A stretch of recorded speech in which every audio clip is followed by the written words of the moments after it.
তো আমরা যারা জুলাই প্রজন্ম বেঁচে আছি, এটা জুলাইকে কখনো নাই করে দেওয়া যাবে না। ওই জন্য মানে তাদেরকে নাই করে দেবে, ঠিক আছে, কিন্তু আসলে এটা নাই। সত্যি কথা, এটা আপনি যেরকম বুঝেন এরকম সবাইকে এরকমই বুঝতে হবে।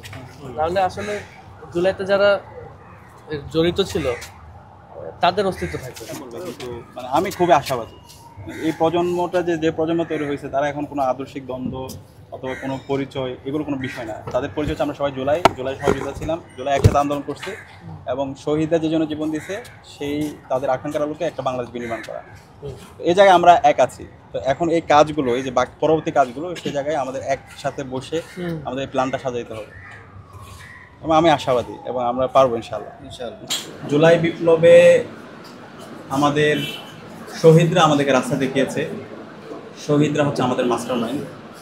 আমরা যখন হতাশ হয়ে পড়েছিলাম, তখন শহীদরা আমাদের ছিল সোর্স অফ ইন্সপাইরেশন।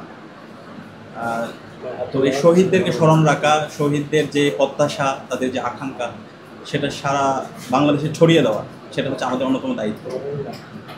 আজকে বাংলাদেশের যে মানুষ স্বাধীনভাবে কথা বলতে পারা, মত প্রকাশের স্বাধীনতা পাওয়া, এটার মূল কারণ হচ্ছে আমাদের এই শহীদরা জীবন দেওয়ার মাধ্যমে আজকে আমাদেরকে আজাদি এনে দিয়েছে।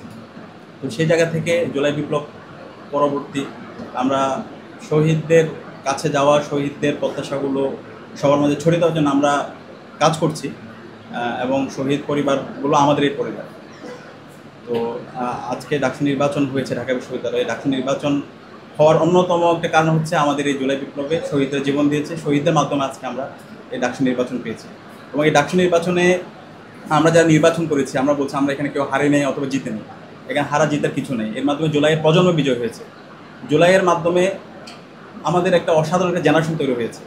আপনাদের মনে থাকার কথা, জুলাই বিপ্লব চলাকালীন সময়ে আমরা দেখি না আমার পাশে কে আছে, সে কি ডানপন্থী নাকি সে বামপন্থী, সে কি হিন্দু নাকি সে মুসলমান, নাকি সে চাকমা, মারমা, ত্রিপুরা নাকি রাখায়ন। আমাদের সবার পরিচয় ছিল আমরা সবাই মজলুম। আমরা জালেম হাসিনার বিরুদ্ধে ঐক্যবদ্ধভাবে আমরা আন্দোলন করেছি। আমরা এই 2024 পরবর্তী বাংলাদেশে যেই সুস্থ এবং সুন্দর ডাকসু নির্বাচন দেখতে পেরেছি, এবং যেই নির্বাচনের যেই উৎসবমুখর পরিবেশ আমরা দেখতে পেরেছি, তার মাধ্যমে জুলাইয়ের পরবর্তী যে বাংলাদেশের আকাঙ্ক্ষা, সেটি এই ডাকসু ইলেকশনের মাধ্যমে পুরো দেশবাসীর কাছে স্পষ্ট হয়েছে। এবং সেই জায়গা থেকেই আমরা আজকে এই ডাকসুর নবনির্বাচিত যে ভিপি সাদিক কায়েম ভাই এবং আরও যারা সদস্য রয়েছে তাদের সাথে দেখা করতে এসেছি, এবং তাদের সাথে শুভেচ্ছা বিনিময় করতে এসেছি, এবং আমরা বিভিন্ন বিষয়ে কথা বলেছি কিভাবে এই জুলাই পরবর্তী শহীদ আহতদেরকে নিয়ে আরও কিভাবে ভালো করে কাজ করা যায়, ডাকসুর সাথে কিভাবে একত্রিত হয়ে আমরা এই জুলাইকে আরও কিভাবে ফুটিয়ে তুলতে পারি মানুষের সামনে, আরও কিভাবে বাঁচিয়ে রাখতে পারি, সেইগুলো নিয়েও আমাদের মাঝে আলোচনা হয়েছে।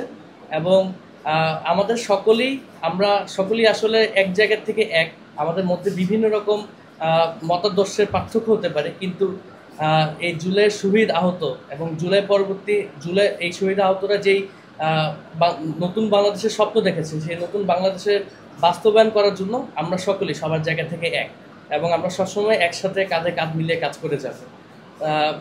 এবং এই যে নতুন কথা আমরা শুনতে পেরেছি যে আওয়ামী লীগকে আবার ফেরত আনার বিষয়ে, বা আওয়ামী লীগ যে কোনো সময় রাজনীতিতে অংশগ্রহণ আবার ফেরত আসতে পারে, এরকমটি যদি হয় তাহলে সেটি হতে হবে এই শহীদ পরিবারদের যারা সদস্যরা রয়েছে তাদের রক্তের উপর দাঁড়িয়ে এরকমটি হতে হবে। আমি জানি না বাকিরা কি করবে না করবে, কিন্তু আমার বিশ্বাস যে এই যে 1500 শহীদ পরিবাররা রয়েছে, তারা সবসময় রাস্তায় থাকবে, এবং তাদের রক্তের উপরে একমাত্র সম্ভব এই আওয়ামী লীগকে আবার পুনর্বাসন করা, এ ব্যতীত সম্ভব নয়।